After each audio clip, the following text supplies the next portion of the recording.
once things, we have a disorder and stuff, we talked about a little bit of the heart muscle, we talked a little about the valves, we talk a bit about pressure, so the idea that, how do we control, and we're always going to try to put, certain situations of scenarios.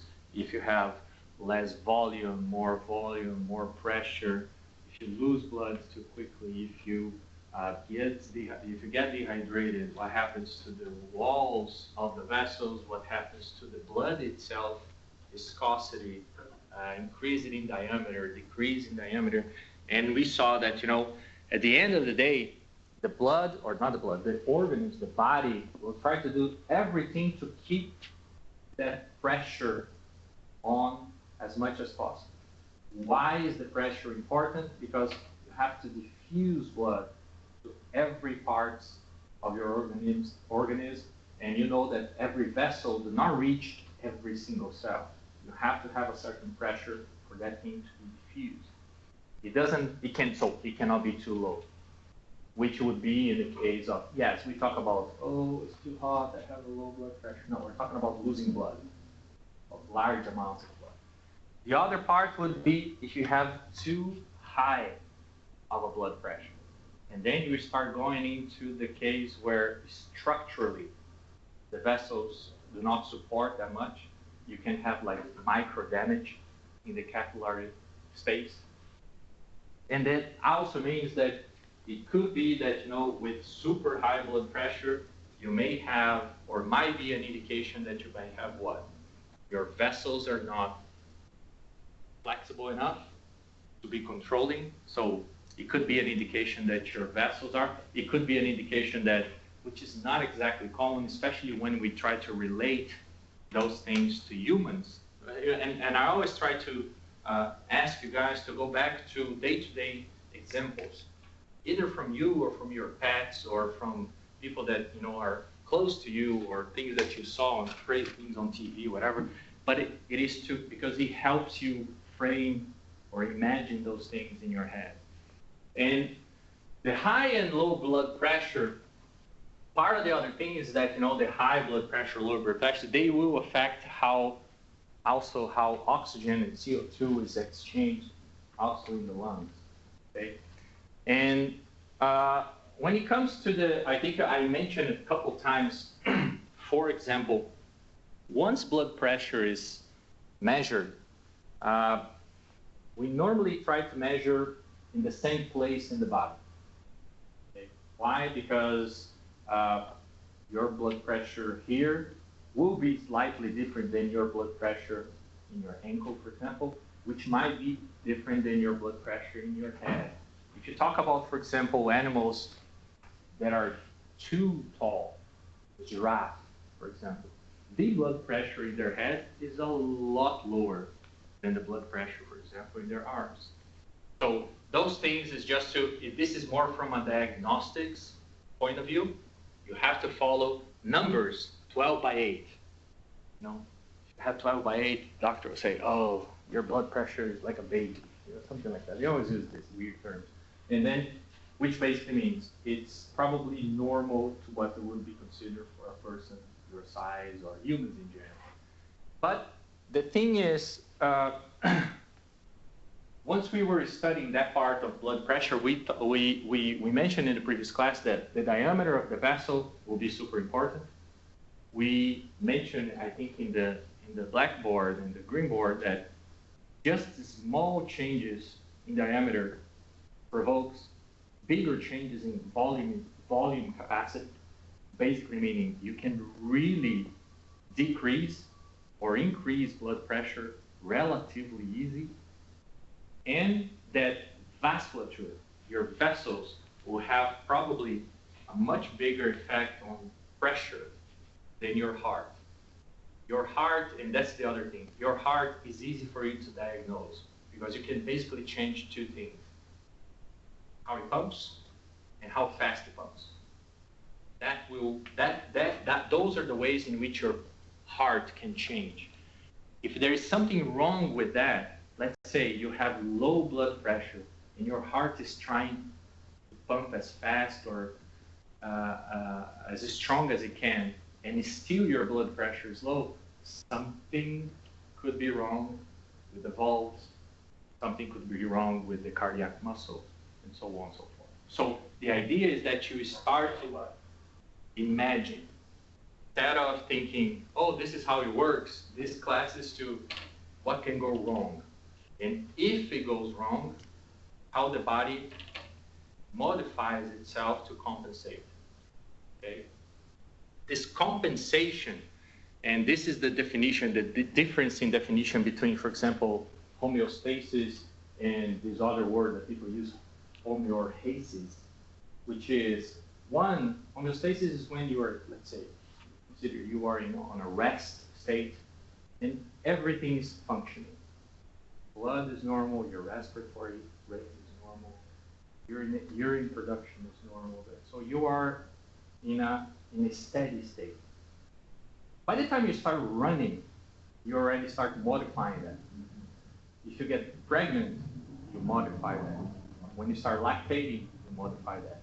If it gets cold, you modify that. Does it mean you are sick? No. But you have to modify. Some of these modifications in terms of physiological principle is very similar to when you are sick. Okay, so if it is something that happens to you, it gets too hot and your blood pressure goes down, you start feeling a little dizzy and your body does something. If you have some condition where your blood pressure goes down, your body will try to do the same. The origin is different, but sometimes the mechanisms are the same. I think in some of the classes I gave the example of salmon that goes from fresh water to the sea. And what happens is that they go through a very traumatic change in how their kidneys work, how much water they drink, how is that water and salts are exchanged through the skin of the salmon. Are they sick? No, they're not necessarily sick, but you can be very close to a sickness state in some ways. Okay. Now, going back to the high end, this blood pressure, we also know that this is one, the other one. So heart can change, diameter of the vessel can change, and also distance from the heart will change pressure. Why? As it travels to a longer tube, basically you can see like a river. You know, if the water starts bouncing on the shores all the time, eventually the speed of that water, unless you are like really downhill, is going down. Okay, so the pressure of the water, the speed of that water will tend to go down. If it was a vessel, that river would narrow really quickly. The speed of the water would go up again. So that's the whole principle. So when you go there, aorta, our arteries, arterioles, capillaries, venules, veins, and vena cava. So by the time if you think about here, by the time your blood goes back to the right atrium, the pressure is really low. Does that mean that you are in a condition? No. So think about this. Pressure, it depends. When you have the 12/8, for example, that you measure for yourself, it is just for one set, probably in your artery, in your arm, for that rest state. Theoretically, for you, for example, to measure as best as you can your blood pressure, you'd have to measure several times a day during a couple days maybe. Okay, and then you can have a nice average for yourself. So you would go dilate, constrict, blood increase, resistance, length, radius, viscosity, and then the last one that we talked was viscosity of the blood, and that would happen probably of all of our examples that we gave so far, is just decreasing diameter, pumping faster or pumping stronger, that won't change viscosity. Then it is an intrinsic thing. Maybe you are losing too much water because you drank alcohol, you're urinating a lot, and all of a sudden you're dehydrated, and then your blood is more viscous, or simply you took some medicine and your blood is less viscous because of that. So whatever that is, so it's a different thing. Now it goes to the respiratory system. So for the circulatory one, muscle, vessels, pressure, diameter, pumping ability, frequency, that's the stuff that is important for you to just keep in mind. In the respiratory system, there will be, probably is more, although it is basically your upper respiratory tract and just the lungs, it has a much greater effect on other physiological systems that does not include simply CO2 and O2 exchange. Okay, because your respiratory system, and this is probably the most important thing for you to know from more like health standpoint, is that it is perhaps the fastest way that the body has to control pH in your body. Okay? And this is one of the important things, and probably this is the concept that you have to understand well, for this class. So the idea that CO2, not so much the O2, of course, we're going to see why we do O2, and we mentioned that in the previous class, why do we need oxygen, but the CO2 here will be key for us to understand. It will be tied with the kidneys, it will be tied with, obviously, pH and how this is controlled. So transport of O2 and CO2, we're going to go through that. We do know that,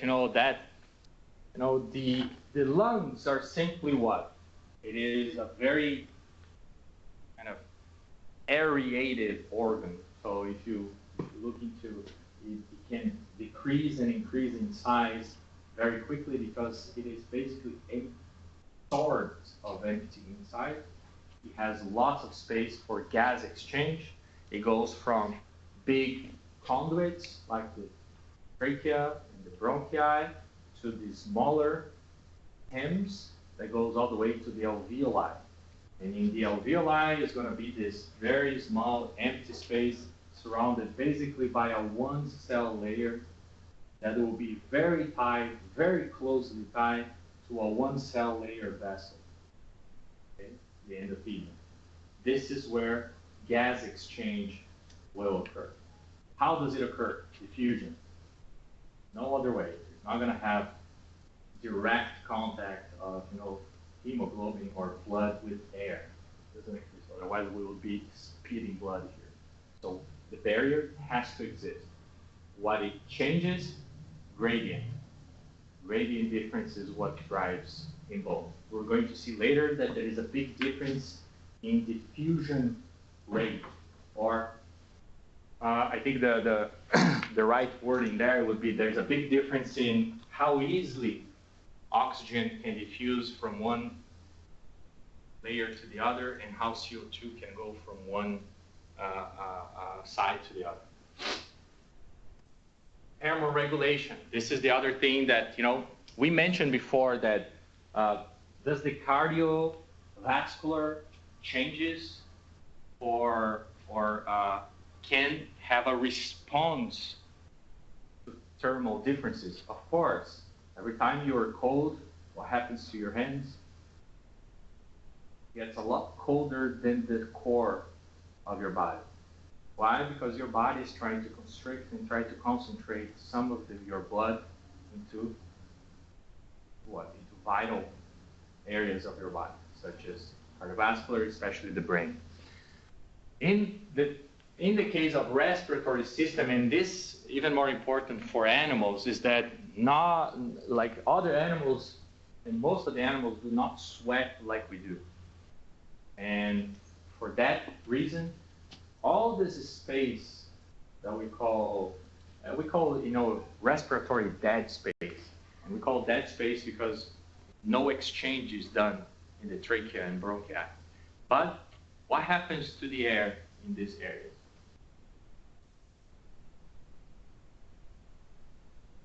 before you actually use the oxygen or exchange the CO2. It's filtered for once. So when you inhale the air, it goes through hair, it goes to turbinated bones, which is like filled with mucosa-like structures where the air, every time you inhale, the air goes bananas inside of you. Why? Because the air has to bump and all dust and dirt gets attached to this mucosa. Eventually, we remove, okay? But it doesn't go to the inside of your lungs. Super important. So, one, you filter. Second one, you heat it up, which is very, very important. If you start going into, imagine you are in the winter here and the air is like close to 0. Inhaling air at 0 degrees Celsius and the internal side of you is like 38. A little less, but generally speaking, a little more than just what you take from the outside or your skin. You run into the risk of collapsing things because of thermal. They call it thermal collapse. It's just the muscles and everything around you tends to go if it is too cold. So you have to warm it up, that air, a little bit before you actually inhale. But the other one is that because of that, if you inhale and exhale really fast, what happens is that you bring cold air and you exhale hot air. If you do this really fast, what you try to do is like you actually cool yourself a little. Not a little, you cool yourself a lot. And this is the venting, is the major way in which many of the animals, they actually exchange heat once they are overheated. So after, for example, exercise, they will be there with their tongue out and just venting. And if they do a lot of exercise, they do that too. If they're in hot conditions, they do that too. Okay. Endogenous and exogenous substrate for metabolism. So this is the one that I said. It's very important that you guys understand that water plus CO2 will turn into carbonic acid that can turn into hydrogen ion and bicarb. This thing, which we'll show there, important that you have this in your room, your car, motorcycle, whatever that is, have that really well. And then eventually when we go to kidneys, the renal system, we're going to have a couple or 2 or 3 more of these biochemical reactions that will be important. And obviously here we go into protection, so anatomical integrity, bones, mucosa, trachea, so we went through that. So the idea also, enzyme activity. The lungs are formed by this dead space, this space for gas exchange, extremely vascularized, so lots of vessels, lots of capillaries around, and a couple types of cell, type 1 and type 2 pneumocytes. Type 1 especially is one that surrounds the alveoli and is directly responsible for the gas exchange, where gas exchange occurs. And there's another type that we call type 2 pneumocytes, which is more like structural. Cell that tends to be more important. Obviously, you have defense cells and so on. But what happens then is that this other type of cell, this pneumocyte type 2, is also very active enzymatically. You are in the reproclass, and for example, prostaglandin. I was talking about the prostaglandin. I said that you have that system to get from the uterus to the ovary, because I said it cannot go through the general circulation before it passes the ovary. Otherwise, it loses function. Why? Because it gets metabolized in the lungs by this cell, and it's just one passage through the lungs, and 95% disappears. So it has enzymatic activity as the kidneys do, and as especially the liver do. So your lungs are also highly active from an enzymatic point of view. Renin, angiotensin, aldosterone, that I gave the example, in the previous class of homeostasis. One angiotensin converting enzyme we call ACE. This enzyme, lungs. Okay, so think about lungs also as this very, very important enzymatic organ. So, and that goes. So, I think when it comes to this, again, think of all of this on a different angle. So once you have, for example, and I said there, anatomic integrity of the upper respiratory tract for gas exchange or for heating out the air or for evaporative cooling, if you do have problems in the upper respiratory tract, sometimes you said, oh, that will have nothing to do with some biochemical imbalance that you have in the body. You might have because you might lose function of one or two things. You try to compensate, and all of a sudden you are, for example, acidotic. Not breathing well with this, and you start having other signs of disease, or you get dizzy or so on. And just because you have something not working well, in your upper respiratory tract. So the other thing will be the functions concepts here. Oxygen consumption, CO2 production, metabolic rate. This is the other part that is, it is very obvious, for example, that animals, in humans that is a little less important because although we have different sizes, the smaller person will be what? Maybe, I'm not saying small, but a small person might be what, maybe half the size of a bigger person, max. Let's put more or less like that. In the case of animals, you will have mice and you have an elephant in terms of size. When you're talking about the respiratory system and metabolic rate, which will be somewhat tied together, this takes a much bigger importance. It goes on into a much bigger importance. When you see those kind of animals, which is the animal that has the greater respiratory frequency? A smaller one or a bigger one? When you think intuitively, you think, how squirrel, breathing is like this maniac. It goes like crazy. It's a smaller one. Why? The rate of oxygen consumption and oxygen use of a smaller animal, especially a mammalian, we're talking about mostly mammalian domestic animals, is a lot higher than a bigger animal. Okay?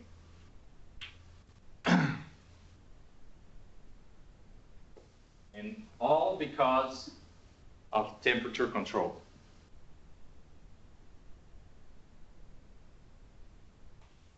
A bigger animal, which are much smaller, surface to mass ratio. What we'll have like a big, like you can conserve, your temperature a lot better. If you have if you're very tiny, comparatively speaking, you're much more exposed to the external environment. So you have to have a much higher metabolic rate in order to keep your, your temperature in there.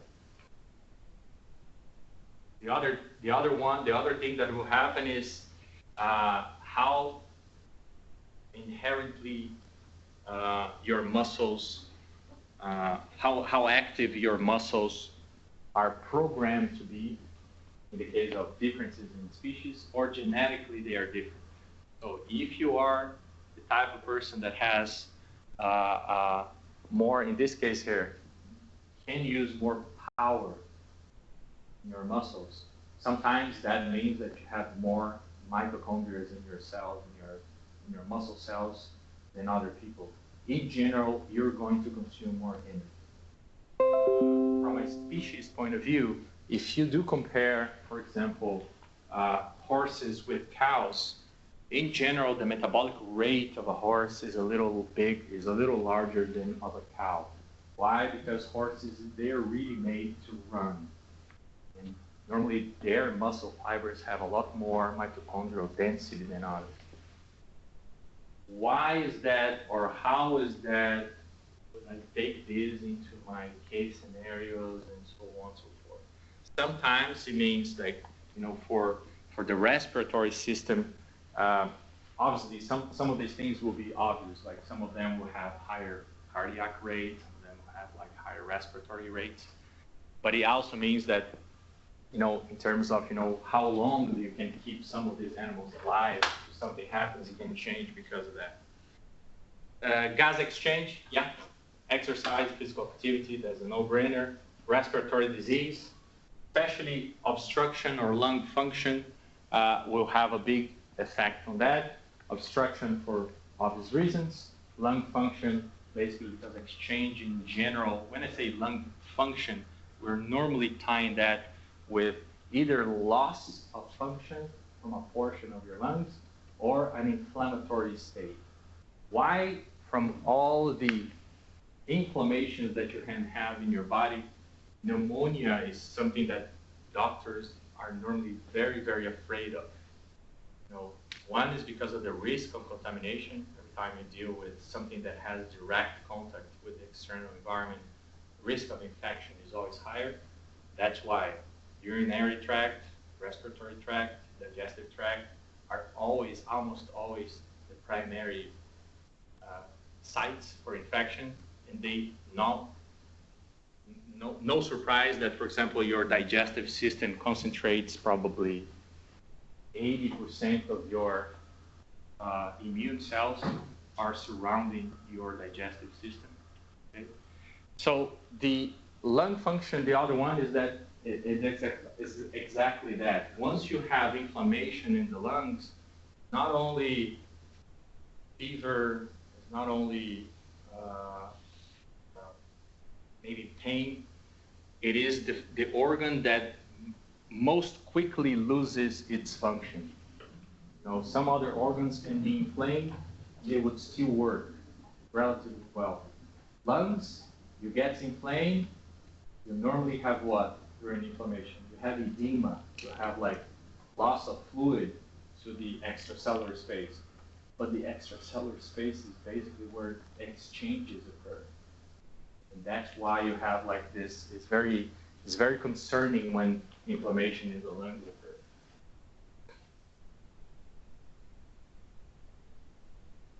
Obviously very, very nice, not a big deal, this picture here. The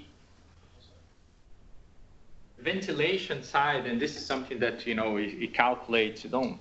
It's not like you have to know. This is pretty easy.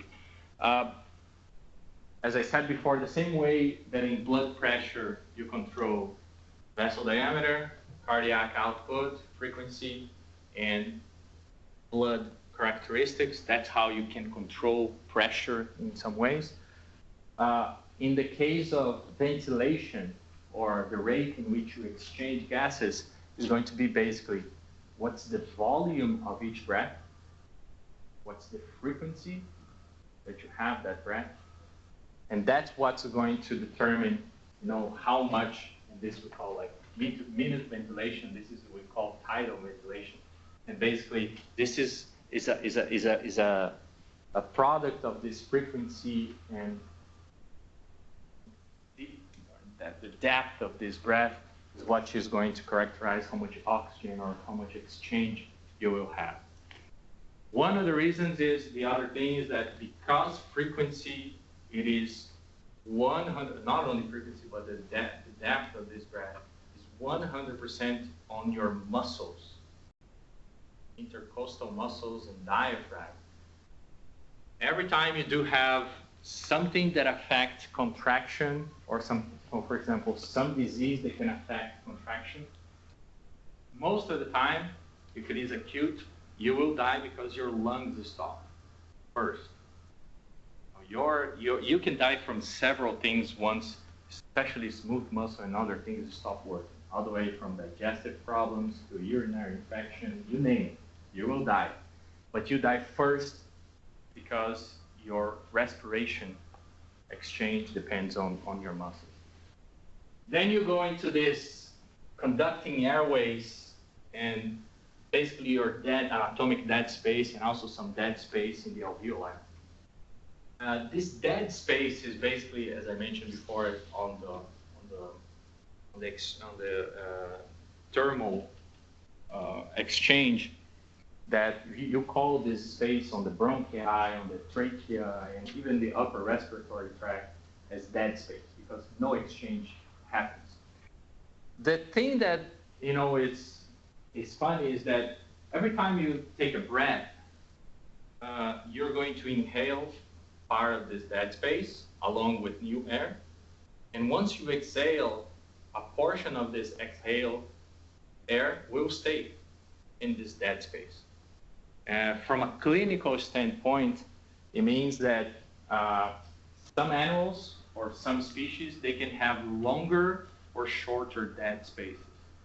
And basically meaning you can inhale an air that is more oxygen pure or less oxygen pure. Not that it's going to be, of course, but you can have very different concentrations. When it comes, for example, to, and I'll show you one of the pictures on the, when you do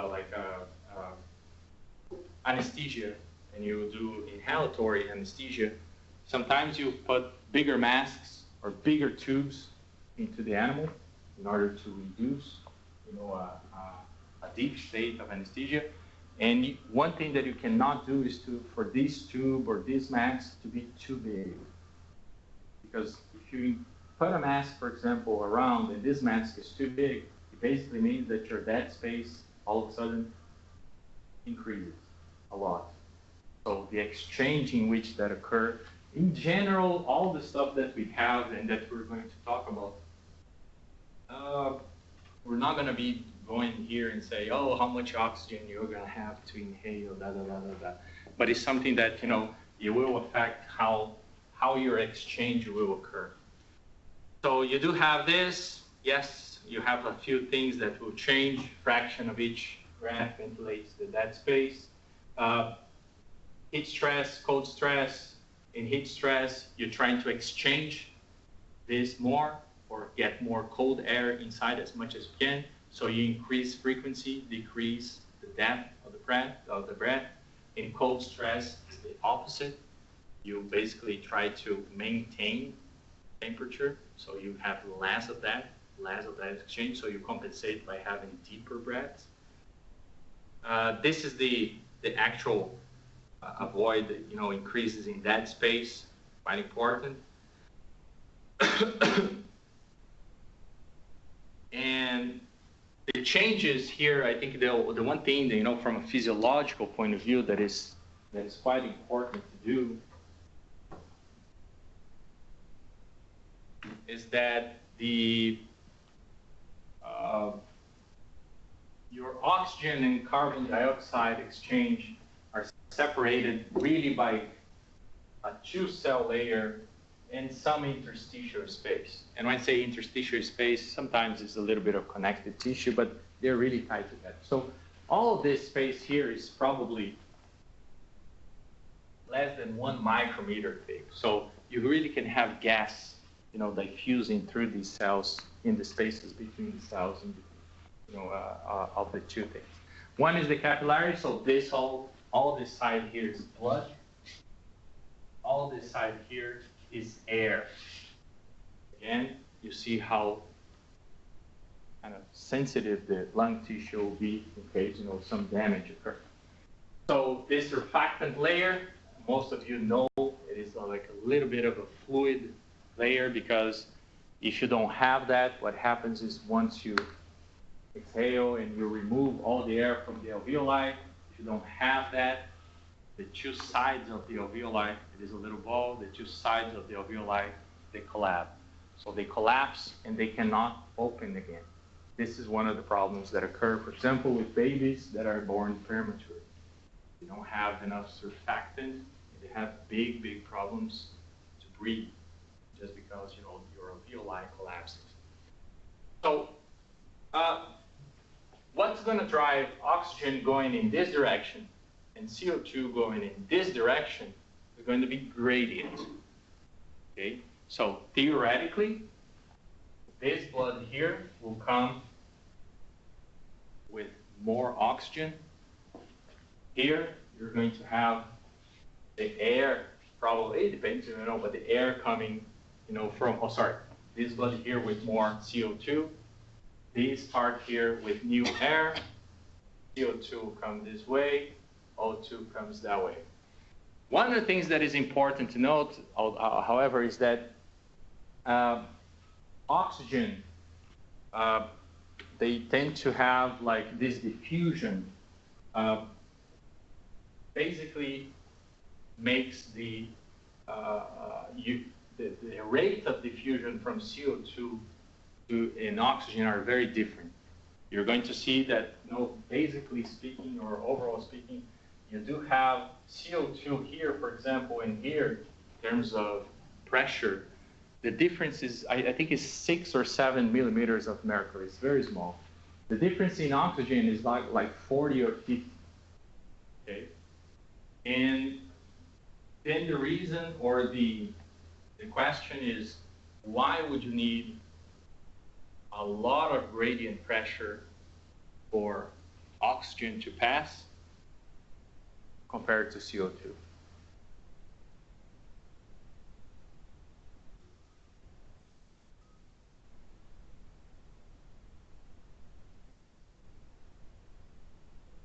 What do you think?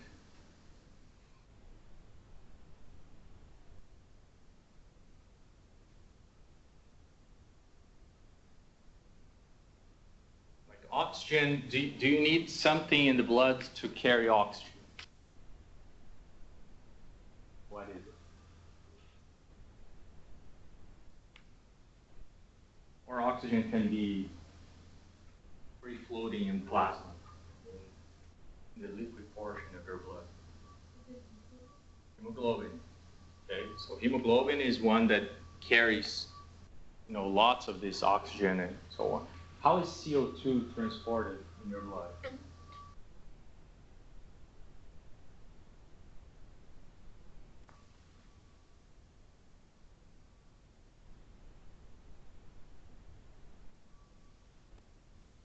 Some is going to be diluted in plasma.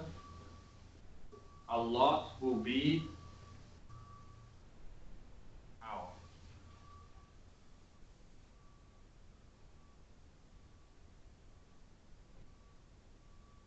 So you see, this is the little thing that, you know, it is with you. You guys know that.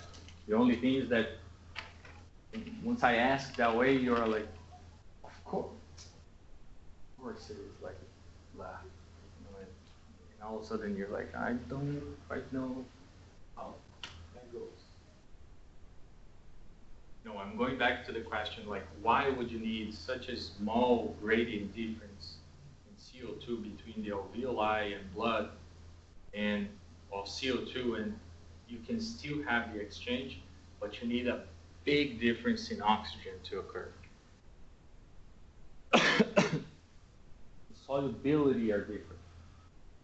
It is not, you know, oxygen is not very soluble, you know, in blood. So the idea is that CO2, even a small difference, it goes by. Pops and it goes in a different way. At the same time, hemoglobin will have a big effect on how oxygen will have to go. So this exchange will go from, you know, this, we call this tension or equilibrium state. Imagine you are there, a molecule of CO2 or O2. You know, you have the exchange between the lungs or between the alveoli and your blood will have to be done extremely fast, like extremely fast. It has to be much less than the time that it takes for you to take one breath. It has to be a lot less than that. So the point is, like, in general, yeah, you have 0.25 seconds. To me, it doesn't matter the number. It's much less than 1 second. Okay, it has to be. The only thing is that, as I said before, this is the pressure gradient for diffusion. So you need a lot more oxygen, 10 times more than what it is for CO2. The solubility is basically 20 times as much. It doesn't reflect the amount of milligrams there, but millimeters of mercury, but it is a lot higher. So it tends to diffuse, the solubility to diffuse a lot easier. Now going back to the point here on the speed. When you have lung disease or you are under extreme exercise, what happens is that in a resting state, that time, 0.25 seconds or whatever, doesn't matter. It's enough time for you to do the complete exchange. But once you're exercising, first of all, the blood flow increases, the speed of the blood flow increases, and the second one is that your respiration frequency increases, which means the speed in which the exchange happens is a lot smaller. Okay? What does that do is that from each breath that you take when you're exercising very vigorously, not all that potential oxygen that you would like to uptake or potential CO2 that you'd like to exhale will happen. So basically means eventually you run, what do you call? You run out of the air. Okay? You become extremely tired. You go like, oh my God. When you start doing this, is that yes, you're out of oxygen. You're saturated with CO2 and you can no longer function well because the exchange doesn't occur at an ideal pace. Okay?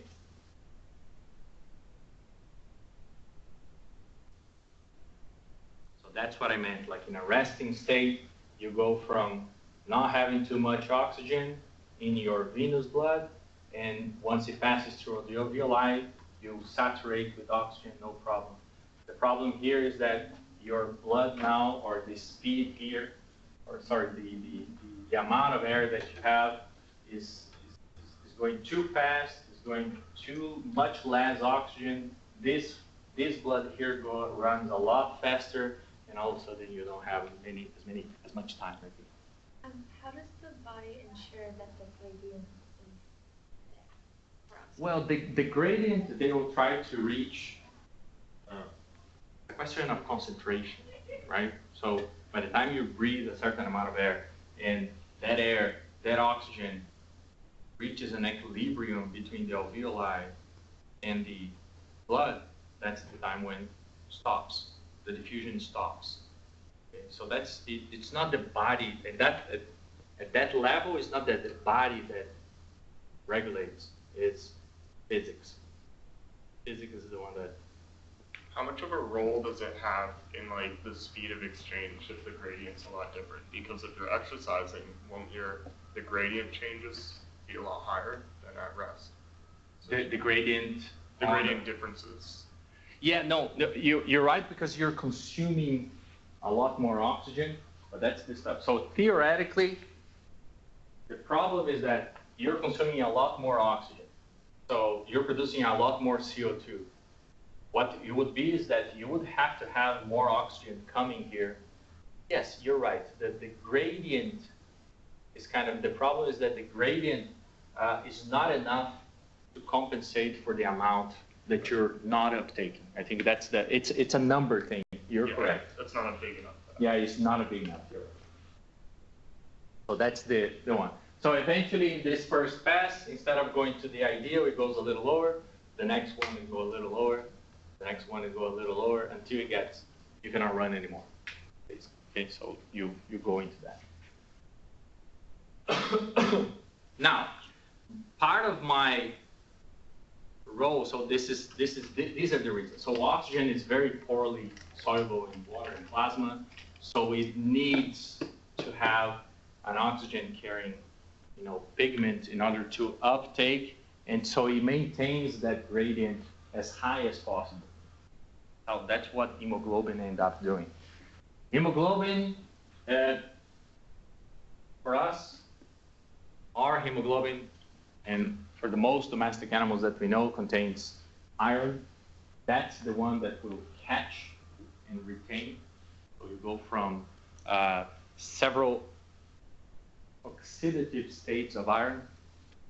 So you can have iron in a divalent state, in a trivalent state. So this is what gives iron the ability to carry more or less oxygen.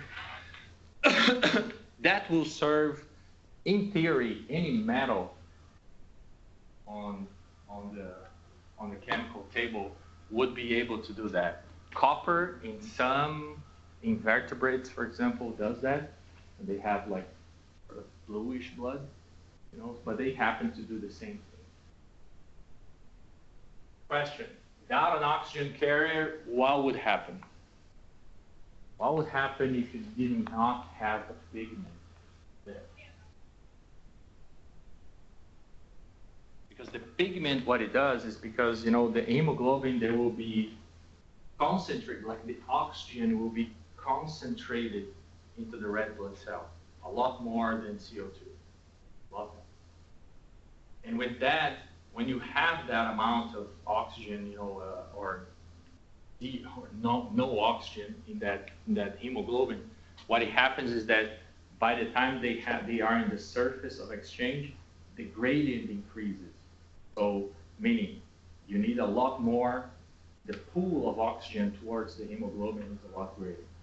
Okay, so this is what it is.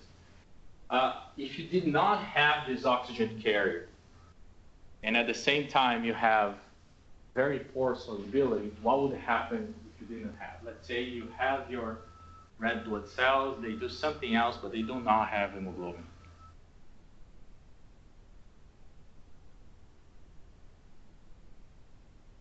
What would happen?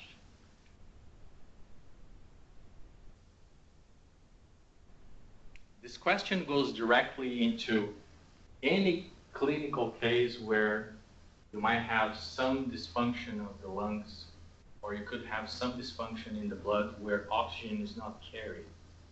Let's say you have an oxygenation problem, and this is what it is. The question basically is, you could ask, you don't have hemoglobin, or some ways the tissues cannot uptake oxygen for whatever reason. You can think in a billion ways to frame the question, but what would the body do if your oxygen is not exchanged the way it would? The way it should, sorry.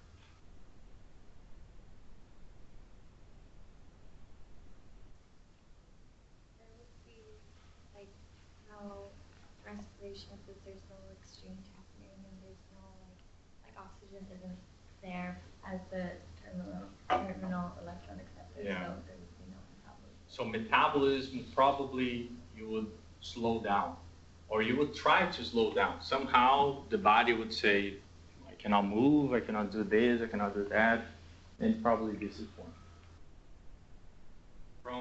Think about the systems. Obviously we didn't go through all the systems now, but what would happen to your cardiac system, cardiovascular system?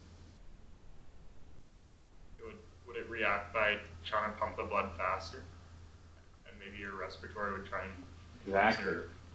Exactly. So you would probably try to accelerate everything else as a way to basically get as much gradient change or gradient difference as possible. You would try to get as much oxygen, even if it is not sufficient, but you would try. This is what your body does, for example, when you lose a lot of blood. Lose a lot of blood, your heart goes through the roof. Why? Because to the heart reads that as lack of oxygenation. You see how it is the same question, but we're framing differently. So we're framing in a way that your body does not understand medicine. Your body understands sensors. Your body understands some things, a few things.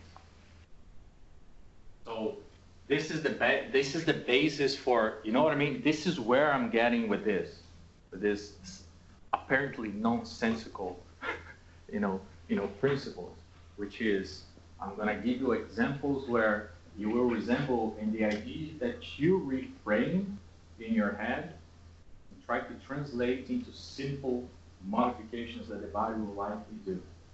Okay, so this is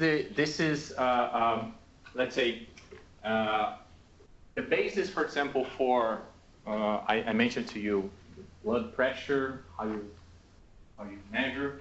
One of the other things that is especially when you go to hospitals, either in veterinary hospitals or human hospitals, they try to measure if your blood is oxygenated. You can see that visibly through your mucosa, but generally speaking, if the change is not too drastic, you would have to have something more sensitive for that. And normally they put that little oximeter in your finger, and it goes there and it's like, oh, it's 90 something, saturated. That's the number, a certain number that appears on the screen. How is that possible?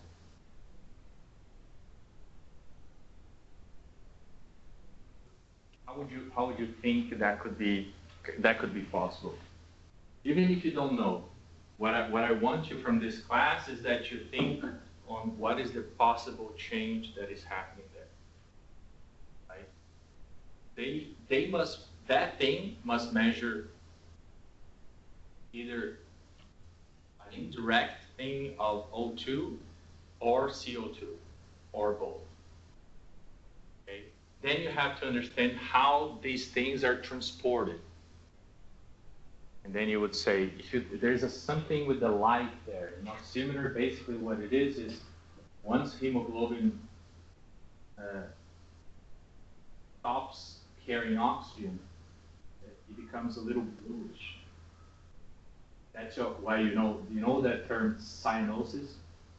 Cyanosis is when, when your lips become blue because you're out of breath, you become blue. That's cyanosis. That's the beginning of cyanosis, which is your hemoglobin is turning a little bluish. Why? Because there's not enough oxygen there. As your oxygen saturates hemoglobin, your blood becomes very reddish. Sometimes, if any of you have at some point seen, people taking blood samples, and you happen to get an artery instead of a vessel, your blood is like freaking red, like super red. Why? Because it is really much more oxygenated than your venous blood. Okay? So this difference in color, it is what that thing measures. Okay? So it beams, light into that thing. The reflection of it is then, it's an estimation of how saturated your hemoglobin is.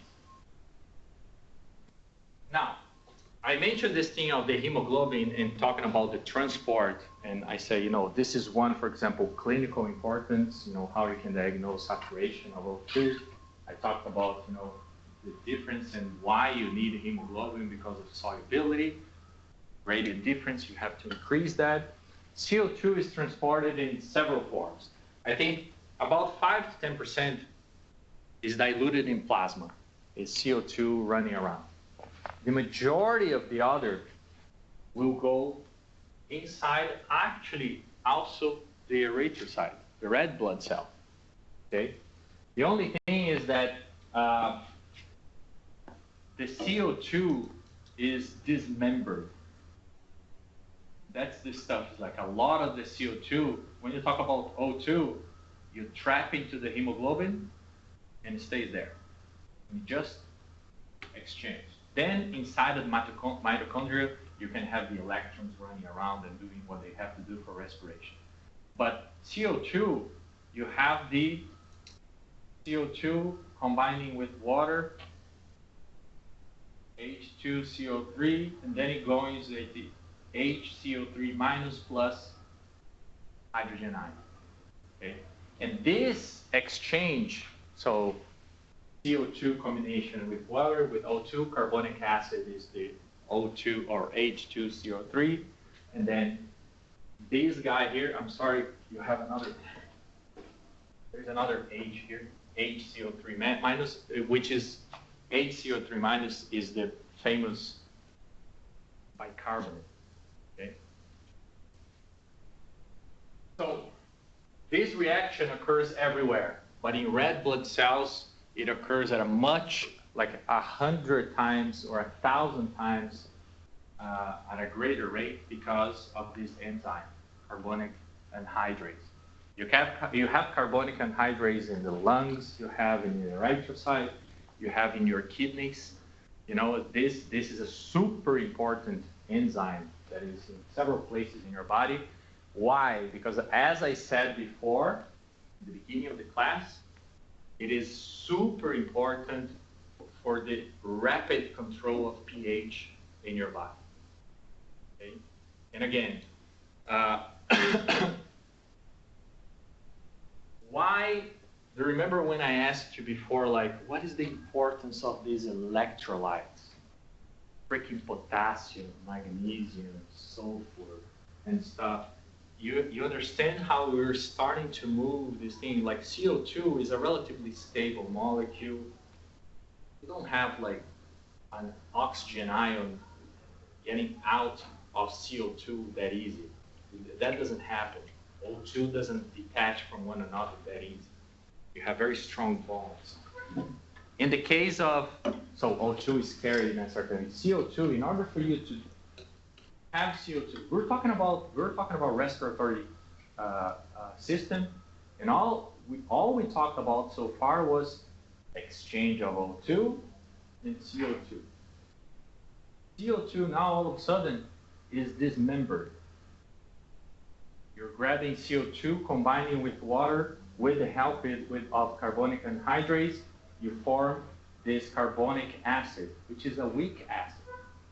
Okay, it's not hydrochloric acid or sulfuric acid. You know, it's not going to start, you know, making a hole inside of you, but it's a weak acid. Is it a weak acid enough to drop your pH? From a chemical standpoint, what would you need to have for this acid to drop the pH? No, this is going back to your organic chemistry.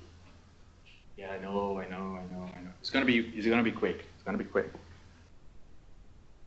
In order for something to be or to have this drop in pH, you would have to first what? Dissociate. pH only drops when the hydrogen ion is free. If it is in the form of a salt, there's nothing. It is there. Why there is differences in why different types of acids can have very different effects on pH. You remember that constant of dissociation in chemistry? This dissociation, basically like over there. Try to reach. That thing is like, if that acid is not easily dissociated, you don't have any problems. It's a salt. But almost everything inside of your organism, you know, majority of things, especially these simple molecules, they tend to dissociate. You know, even to be part of you, because if it doesn't dissociate, you either solubilize in water, in plasma, or you precipitate. And you form like salt, you know, inside of it. And normally that never happens. Forming salts inside of you either doesn't happen or is a bad sign. Okay?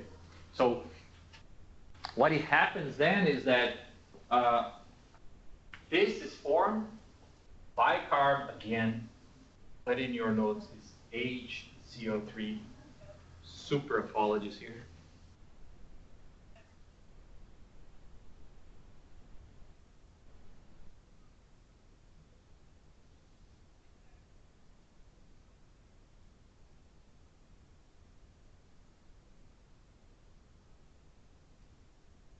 this HCO3, this is the stuff. This, inside of the erythrocyte, then you would say, Ronaldo, you're forming a cation, an ion.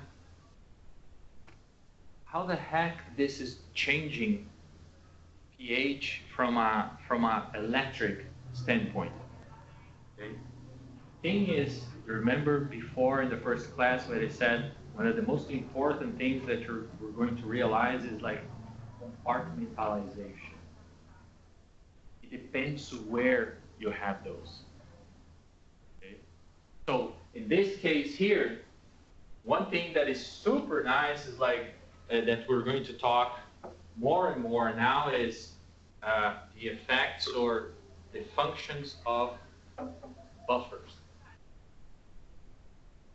And the idea is like, what is a buffer? Because this probably the most, I shouldn't say is the only, because by far it's not, but it's one of the most, if not the most important buffer in the body.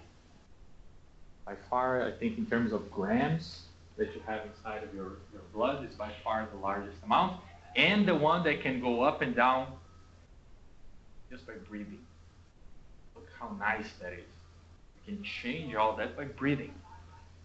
So what is a buffer in this case? And first of all, if it is an anion here, a cation, an anion, how is this thing changing pH?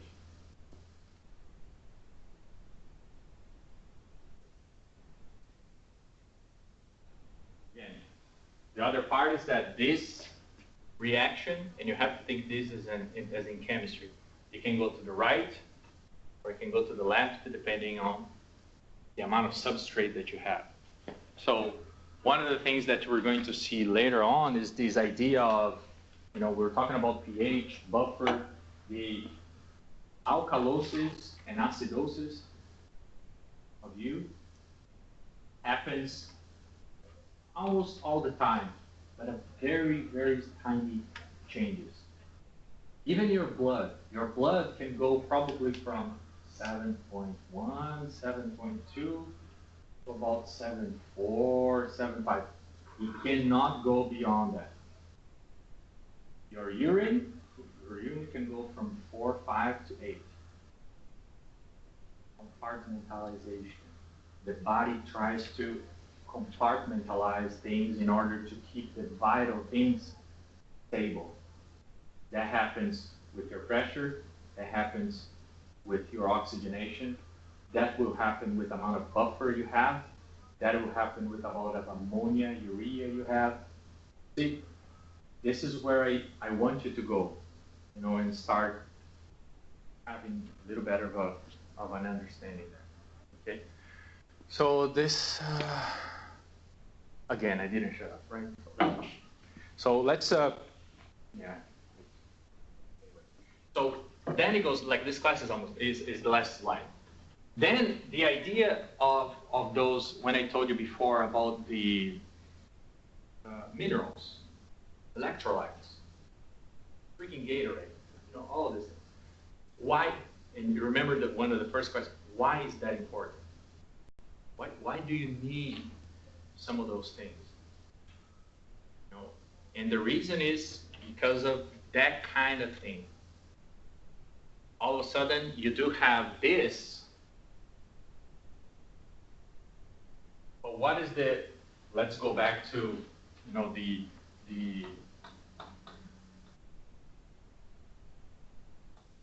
then you go here, like, H3.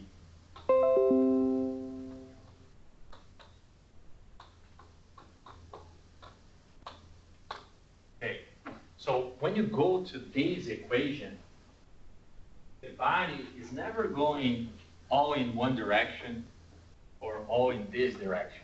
The body is doing this all the time. This is one of those concepts that I remember when I was a student going through chemistry.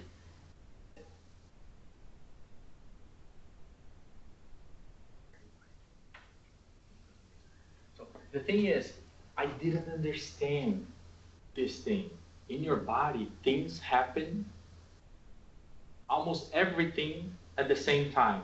What you're trying to change is the rate and where these things go right or left. Let's say you're breathing more, meaning that you're doing what? Maybe you're removing this. Generally speaking, you bring the reaction to this side. If you're breathing a little less, in general, what happens is that you bring that reaction to this side. So you can indeed accumulate more of this depending on how you breathe. Okay? The other thing, this reaction here, as I said, probably, or this reaction here with carbonic anhydrase, reactioning much more at a much higher rate inside of your red blood cells. However, once this occurs, this one here, it is buffered by the erythrocyte. Why? Because the erythrocyte is done in a certain way where it can capture these protons. Okay? The molecule is done in a certain way that can capture these protons. And this one here goes to your plasma. Okay? But the stuff is, there is always like, there is a certain amount that you can, there's just you can just buffer so much. Eventually, what might happen if you start going too much in one direction is that this thing here starts leaking to your plasma. Okay?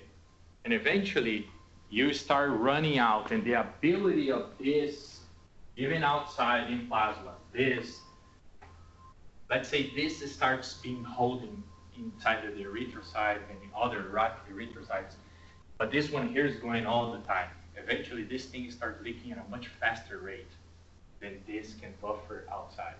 And then you start having problems. Okay, you start having lots of little problems, or these things cannot bind together. Overall speaking, what happens is that you start accumulating some of that. Okay, and that's the stuff that, you know, we have. I'm talking here about some, probably you're starting some disorderly state. The chloride ion here is needed to maintain electric neutrality. Why is that thing there to begin with? The idea is not that I want you to know a lot of things about chloride.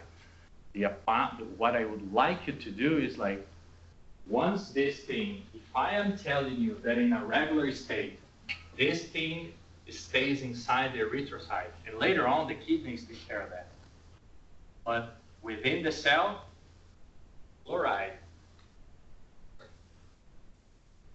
go in the erythrocyte. Why? Because you took a negative one to the plasma. The cell picks up one from the plasma, in this case, chloride. So if you have an imbalance of other minerals, can you affect your pH state? You can. You actually can. Okay? And this is because of organic chemistry 101. Like, not much around that. You know, it's pretty, actually, once you go into this a few times, people in general in this class, they leave the class, they like, start drawing in the streets, they know all of that. It's awesome. So that's the idea. The idea that you have this thing. Now, we basically finished. And that's why for the next slides, there's this Harper biochemistry, or Cunningham. The Cunningham is the physiology book, and the Harper illustrated biochemistry. This is an excellent book, that talks about really the basics, pH, electro balance, some of these, buffers, the ability of buffers, or the function of buffers inside the cell, outside the cell, Why do you have to keep this balance? The only reason, again, the body will always try to get into an equilibrium. Chemistry will always try to get you in an equilibrium. The problem is, in an equilibrium, you die. Think about that. If the electrolyte or the number of charges inside of your cell are the same as outside your cell, you're dead. Sodium, potassium, and TPAs consumes 70% of what you eat because you're trying to maintain that thing unbalanced. Why? Because your organisms function that way. You have that, you need that for a bunch of reasons that we mentioned last class. Now, inside of each compartment, still your body will try to, or chemistry will try to unbalance that healthy imbalance that you want. And what the body will try to compensate is always by exchanging things. What the kidney and the lungs and respiration and the liver does is always trying to exchange things in order to keep your blood in the best state possible for normal function. So the thing is, by the time we go to kidneys, you're going to see that phosphates are buffers, carbonates, bicarb is buffer, ammonia is a buffer, and you have a few others. And your hemoglobin is a buffer. What is that? The idea for me is that you remove this cloud from your head of, oh my God, ammonia, how am I gonna? No, it's charges. We're talking about charges, negative, positive, flowing from one side to the other.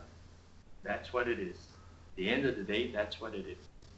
So this is one example. We're gonna go through many more, the other classes, but I think we're good for today. Okay, thank you.